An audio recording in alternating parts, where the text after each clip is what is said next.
Welcome to Built to Go, a VanLife podcast. I'm your host, Jeff Wagg, coming to you from the College of Curiosity. Welcome to episode 19. This time, we're going to take a look at, what COVID has taught us about van life. Yes, there are lessons to be learned. We're also going to talk a little bit about switches. I had a very interesting question about that. Whether you should have a bulkhead or not, we'll talk about that a lot. And a very, a cheap thing that I find very useful. We'll get into it. Well, folks, thank you very much for listening. I really appreciate having you here. We're all in this weird time of COVID-19, and I know everybody is sick of hearing about COVID-19. It's all that's on the news everywhere, and I am not going to belabor it, but I do want to take the opportunity for folks to take a look and realize what we can learn from this. We're in a time where we're being put in an experience that we'd never expected to have. We all were attracted to van life for a few different reasons, but I think all of us had one thing in common, and that was the love of independence, the love of not depending on other people. And now we find that our independence is somewhat stifled. Either we're holed up in a brick and mortar house somewhere, or we found a place to park the van and we're hiding there, or we're still trying to make it out there on the road. And some of us are finding that it's not so friendly out there right now. I've seen reports of people's vans being vandalized, and that is not a good pun, just because they're in a van and they're in someone's community and the people in that community don't want them there. So let's take a look at what we can learn from this. Now, there are many reasons that people go to van life. My reason is that I wanted the independence to be able to hop in my vehicle and go anywhere I wanted without worrying about having to find a place to eat, or having to find a place to sleep, or having to find a place to use the bathroom. I wanted all of that with me, and it has done well for me. I've been all over the country in my van, and it has just been wonderful to be able to just say, hey, I'm tired, I'm going to sleep now, or hey, I'm hungry, I'm going to make a steak, and just be able to do that without having to rely on anybody else. And I think that's true for most van lifers, no matter if they're full-time or part-time or just dreaming about it. But now, we can't. And it lets us take a look and realize some of the facts of van life. So one of those facts is we are really not as independent as we want to be. Now, of course, this varies from person to person and stuff, but let's just think about some basic mechanics of being in a van or a school bus or any kind of vehicle. You don't have that much space.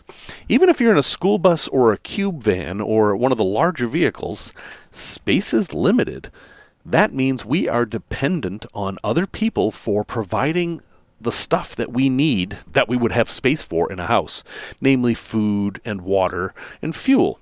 Now, fuel is the good news of all this, right? Those of us who are able to use fuel can actually buy it for the cheapest prices we've seen in decades, and that is a great thing. But those of us who are holed up somewhere and need food are finding it difficult because we don't have space to store 8 months' worth of food in our vans, and it's getting hard to find. It's at the very least getting hard to find the food that you want. And this is especially true for our vegan folk who, they want to eat just vegetables. That's their choice. That's what they want. And fresh vegetables right now are somewhat hard to find, depending on where you were. I've been having a hard time getting lettuce, and I live in Chicago, which actually has a pretty solid food supply right now. And we're not even going to talk about toilet paper because we've heard that story more than once. So we have to realize that as people who are attracted to van life, we are dependent on these communities that we visit to supply us. And that's an interesting thing just to keep in mind. We aren't as independent as we'd like to think. We are outside of society to some extent. In fact, this is part of the problem right now. Society doesn't know what to do with us. They've closed the campgrounds. They've closed the parks. They've become less friendly to vans just being parked at, say, Walmart, for example, because they don't know who we are or what to think of us. Transients, and I don't use that word as a derogatory term. It just means somebody who's in a place temporarily, have always been mistrusted throughout history. There are ethnic groups in Europe who traditionally have been transients, and they are often reviled, unfairly so. The same is true in the Middle East. If you visit Israel, you may get a talking to about the Bedouins and how they just won't settle down, and that's because that's not who they are, but they're looked down upon for it. Van life folks are often in that same boat, and we're really seeing that come to a head right now. And it's unfortunate, and it also means that when society has to adjust to something like a coronavirus, a novel coronavirus, it doesn't know what to do. And it seems what it did was it just ignored us and didn't give us any place to go. Now, I'm saying us, meaning the van life community as a whole. If you've been listening to this podcast at all, you know that I'm holed up in the basement of a brick and mortar home where I'm actually working long hours helping out a disaster response organization. I'm fine, but I am also involved in all the communities and social media and seeing what's happening to them. Those folks who are in van life overseas, who aren't in their home countries, are having a really interesting time. If you watch YouTube, you can see what they've done. Several of them flew home, which was difficult, and then they had to quarantine themselves. The only folks I know who didn't, who I follow, are the Combi Life folks, Ben and Leah, who are stuck in Morocco right now in an apartment because they experienced this fear of strangers problem there, and they didn't feel safe staying in the van.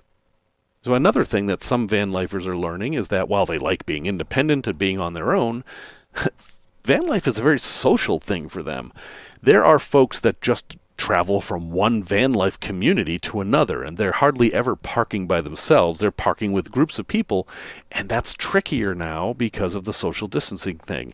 Some of them are still doing it. They found a group of, 3 or 5 vans, and they hang out together, and they've just accepted that that's a safe group, and that's fine. That works. But others, how would you think if a van rolled up to where you were parked and some people came out and said, "Hi, I'm Joe"? You might be a little less comfortable with that situation than you were before. So those are many of the negative things that this virus has taught us about van life, some of the realities that maybe we don't like.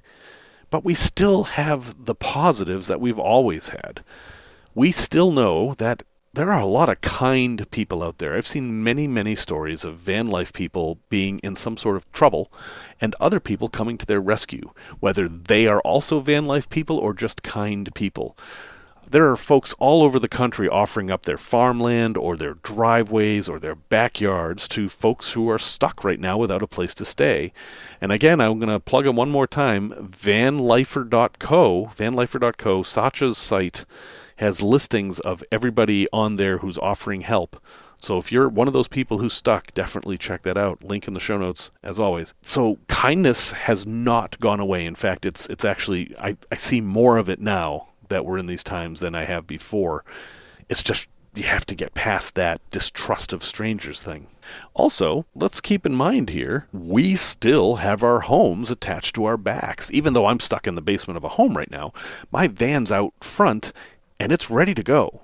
I know that I can hop in that van and go if I need to. Now, if I do that, it's probably because my Team Rubicon, the organization I work for, is going to send me somewhere.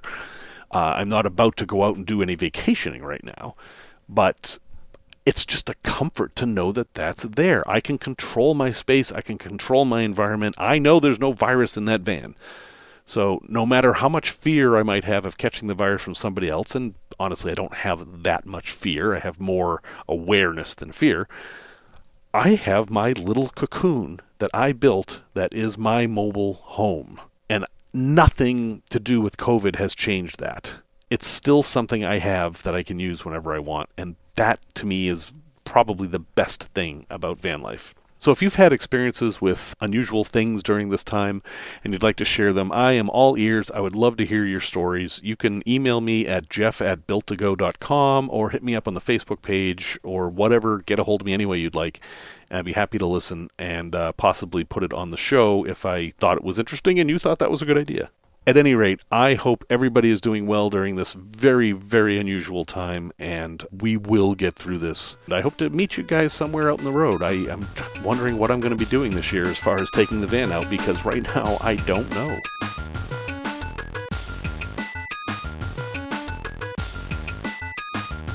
Okay, enough COVID stuff. Let's do some tech talk. A bulkhead. So, little side story here. I grew up in Massachusetts, in the northeastern part of Massachusetts, actually in Salem, Massachusetts. And, well, I learned that we had our own language up there to some extent. There were a lot of words that we used that aren't used around the rest of the country. And one of those is a bubbler. Now, of course, we never said our R's, so a bubbler in the rest of the country would be a bubbler. And that's just a water fountain. And then the basement, if you were to say somebody, hey, I have to go to the basement, that meant you had to go to the bathroom, because in most schools, the basement was actually where the bathroom was, because the schools were built before there were bathrooms indoors. At least the schools I went to, which one of them was built in 1870. Anyway, we also called all forms of soda not pop, but tonic. And milkshakes don't actually have ice cream in them. They're milk and syrup just shaken. It's a milkshake. If you want ice cream in there, then that's a frap. One of our other weird words is bulkhead. Now that's bulkhead for the rest of the world, and a bulkhead for us was a cellar door, if you can believe that. Now many of our cellar doors looked like storm cellars in the Midwest. They were 45 degrees to the ground, and you would open them up and then walk downstairs into your basement. It's only something I've ever seen in New England. I don't know any place else that did this, and I don't know why we did it, but those were called bulkheads. That's not at all what I'm talking about. All that was just pointless. It was just me wanting to talk about where I was from. When we talk about bulkheads in vans, we're talking about a wall between the cockpit and where you are in the back. Now, my van, my NV200, came with one of these. When I bought the van, it had a big steel wall between the driver's seat and the back of the van, and there was no door. The top had holes in it, so air would pass through and you could see through it, but the bottom was just solid steel. And I had to take it out. I didn't really want to take it out, but there's so little space in an NV200 that me being 6 feet, I didn't have 6 feet of space between the bulkhead and the back door. But I did between the front seats and the back door. So if I took out the bulkhead, I had plenty of space. And I ended up replacing it with a curtain. It's not the best solution in the world, but it does work. That's my answer to it in my little vehicle, is that a curtain is fine. But I would much rather have a bulkhead. Someday when I get a bigger vehicle, which is my current plan, I will have a bulkhead. But it will have a door. So let me talk about all the safety things around this.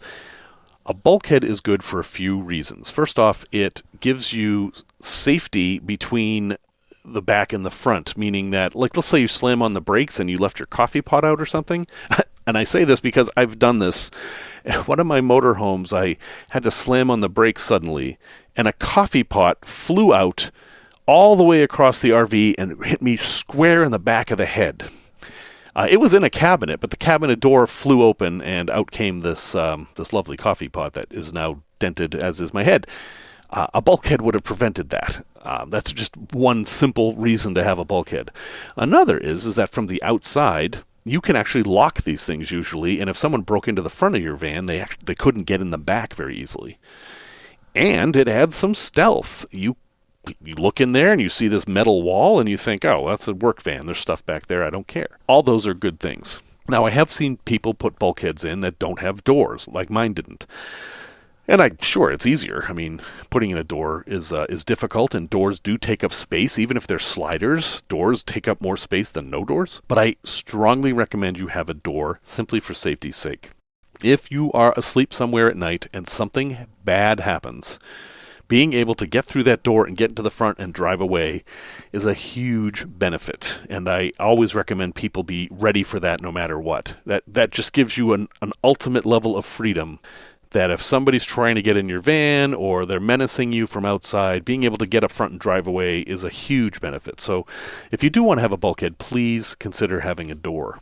Also, and this is kind of a cool thing, is you can hang stuff off of them. It's another place to hang cabinets, another place to hang coats. Just have some hooks there. And if they're metal, they're a big magnet thing. You can put magnets on there.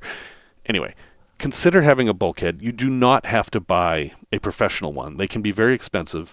They do make plastic ones, but most of them are steel. If you are interested in looking at some of the steel ones, there is a website and a catalog called American Van, if you're in the U.S., and it has a whole bunch of different ones, mostly for the bigger vehicles. They do have some for the smaller vehicles. Adrian Steel is another company that makes these. But again, they're fairly expensive, and heck, you could just build one out of wood.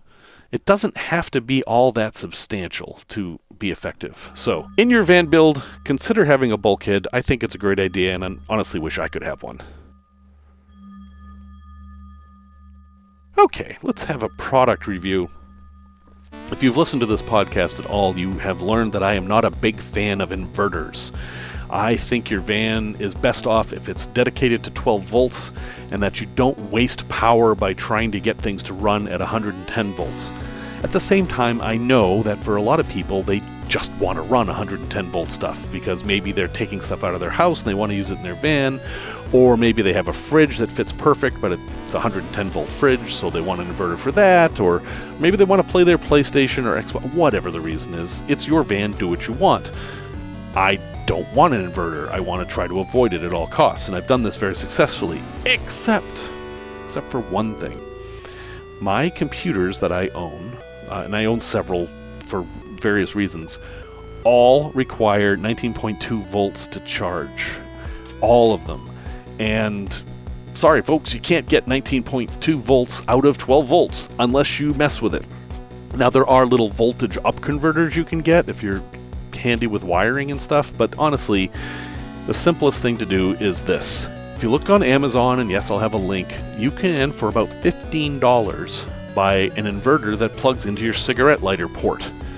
While I'm driving, I have this thing plugged in there, and that's how I charge my laptops. I just charge it while I'm driving. And then I use it on battery at night, or when I'm not driving. I do actually have an inverter in the back that runs off the batteries that if I need to, I will use it. But this little tiny thing actually does just about all my charging. And again, it was only $15. The one I have is old. I got it at Radio Shack, if you remember that. I kind of miss Radio Shack these days. And it's only 75 watts. But my charger is only 60 watts, so that is fine. If I were to do it again, I'd probably get a 100 or 150 watt charger, and I would also get one that had a built-in USB charger, so you could charge something USB and plug something in at the same time. It's a great little simple way to have an inverter when you need it, but not have to spend $500 on a 3,000 watt inverter.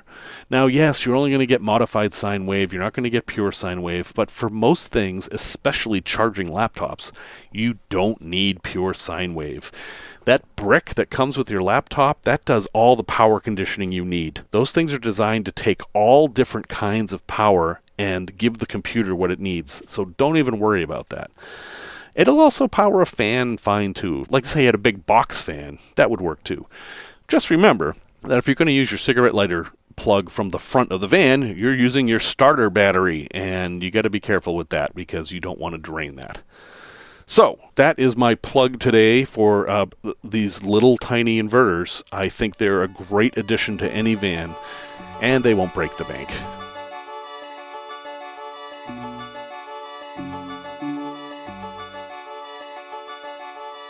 So I got a little Q&A here. A lovely person by the name of Erica reached out and asked me what I was doing for switches. So let's have a little talk about switches. This is also kind of a tech talk, but it's also not, because I'm going to talk about specifically just what I did and not get into the whole concept of switching. But to get into the concept of switching, a switch is nothing more than something that breaks a circuit. If you didn't have the switch there, whatever you were powering would be on. The switch just interrupts that circuit and turns it off. Now, we might think of switches as turning things on, but their actual purpose is to turn things off. That might be too much philosophy of this, but anyway, that's all you're doing is you're breaking the circuit. Now, 12-volt switches aren't really any different than 110-volt switches or any kind of switches. There's just different ratings for these things. 12-volt switches can be lighter duty, but their amperage also needs to be fairly high too, because generally if your voltage goes down, your amperage is going to go up. So if you buy a 110 volt switch, you can probably use it in your van. Just read what it says. If the switch's amperage rating is less than your fuse's rating, and you should have a fuse on every circuit, you're fine. What did I do? So like I've said 800 times, my van is primarily, entirely, almost 12 volts. Little van, right? That changes my switch philosophy. Where do you want to be able to hit your switches? Well, if you open the back door, the sliding door, and you want to be able to turn on lights right then, right? Now, my van is rigged so that when I open the slider, lights do come on. It's just the dome light that came with the van. I have one in the back, and I left that running. I know a lot of people will cut those out. I decided to leave mine in, so I have that little bit of light. But if I reach across the van, the first thing I encounter is the sink. Now, this is the weird part, and I don't necessarily recommend this. I have all my switches attached to the cabinet that holds the sink. Yes, I'm combining water and electricity in the same cabinet. This is generally a bad idea. But remember, I'm in an NV200. I have limited space. So I decided to make this compromise, and so far I've been fine with it. I haven't had any problems. And I put all my switches in the same place. Every switch for everything in this van is in the same place. I bought, and I'll have a link in the show notes, it's this metal panel that's a bunch of toggle switches. And each toggle switch has its own circuit breaker. And that was my solution. I ran every piece of wiring in the van to this switch block, and I can control everything from here. And this is the part I really like.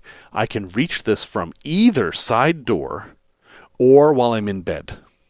So if I'm sleeping in bed and I want to turn the lights off, depending on which way I'm sleeping, I actually rotate. I will put my head towards the front of the van sometimes and towards the back of the van sometimes, depending on a number of weird factors. I can turn them off with my hands, or because of where I positioned them, I can actually use my big toe and turn them off, which I've done more times than I care to mention. Each switch has a red light, so I can tell when it's on, and each one has a label. These switches, when you buy them, come with these little labels that you can stick on there. So I have these nice professional looking labels for each one. You have to be a little bit creative in the naming, because I have two fans and I only have one switch that says fan because there's only one sticker, but there was one that said aerator. And I thought, we'll call the one in the roof the aerator, and we'll call the fan that's attached to the side the fan. These things have a marine history, at least mine does. This is meant for a boat, so it's waterproof, and on a fishing boat, you might very well have an aerator chamber to keep bait alive. I think that's where that word came from. So these things are interesting because the way you wire them is you basically treat them as a source of power.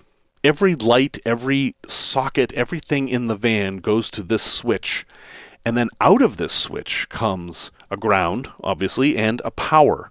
And that power, that hot lead, goes directly to your battery with a fuse. Or, and I know this is controversial, you can run it to the load terminal of your MPPT solar controller, or your PWM solar controller, either or. Here's the thing, and this is not obvious. You have to actually read a bit to understand this. The load terminal on your solar controller is not meant to handle a lot of wattage. It is not meant to handle your entire van. It is meant to just do maybe some lights or something, and that's it. In my van, my amperage draw is so low that I can use it for everything except the refrigerator, which actually isn't on the switch block and is wired directly to the battery. So that's what I did in my van. I also have switches on everything else individually because they tend to come with switches. I have a map light that has its own switch. I have a 12-volt socket and power meter that has its own switch, and each of my ceiling lights has dimmers and switches built into them. So I've got total control of my situation here, and I love it, and I think it was a great solution. The switch block cost about $50, which sounds like a lot, but it's one of those key components that you don't want to fail. You want this to actually be good quality. And it doubles as a fuse block, so I didn't need a fuse block as well.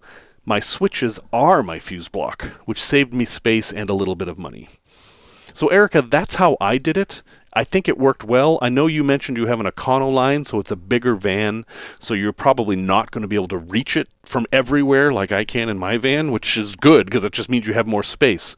So if you do decide to go that route, consider where you're going to put it. You want it to be in a place where basically the two most important places in my mind are when you first get into the van and when you're in bed. So maybe on the wall by the slider, maybe. I don't know. You'll have to see how much space you have there to run wires and such. But great question. Thank you very much for asking. I actually love switches. Switches are one of my favorite things, so I'm very happy to talk about it. If anyone has any other questions about switches, probably in a future episode I'll talk a lot about switches and switching theory, and some of the problems you can run into, like dimmer switches for LEDs and stuff, can be tricky. Thank you, Erica. I do appreciate it. All right, let's talk about a place to visit.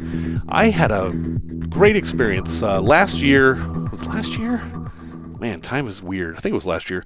My son, Simon, the music guy, and I were traveling, as we have done several times, and we went to, well, actually, we were in southeastern Oregon, but we had to go back to Salt Lake City because he was flying home from there, so I planned a route through Idaho because I hadn't been to Idaho in a while, and I mostly only know southern Idaho. I didn't really know much of the Panhandle at all.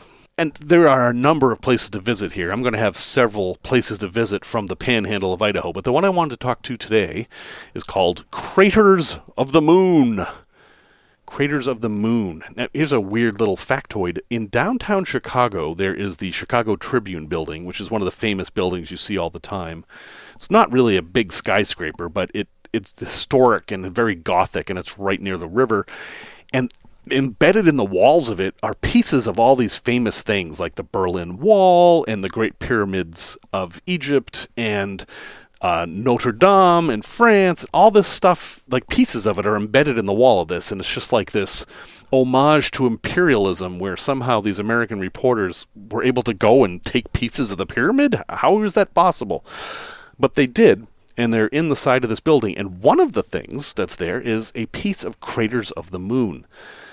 Now, people get this wrong all the time. They think it's actually a moon rock, which would be so valuable if that actually existed that there's no way they would glue it to the side of a building. But no, it's actually a piece of this amazing, bizarro, strange place that you can visit in Idaho. It's a volcano. It's actually a field of volcanoes, but it does look like the moon, a very dark, rich chocolate moon. Lots of caves to explore, lots of hills to hike, great vistas, and just this sense that you are in another world. There's a campground there that's built into the park that is, of course, closed right now, but we're talking about normal times here. That's self-serve. You just pull in, find a spot, and then go down to the little box and throw in your $15, I think it was. It wasn't very expensive. And you get to sleep on the moon. I mean, you're not really on the moon, of course, but you actually get that experience.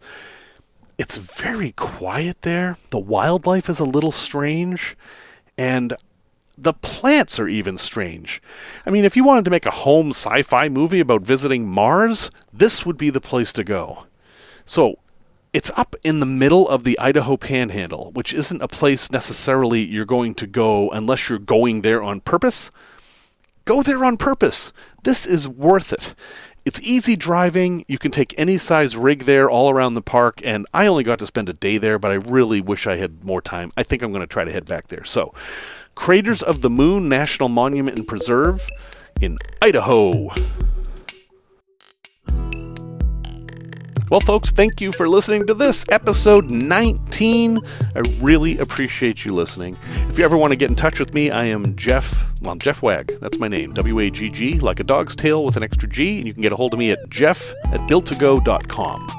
Music, as always, is by Simon Wagg, a.k.a. Sir Mooj, and I hope you're all doing well and taking advantage of these weird times to do something you never thought you would do before.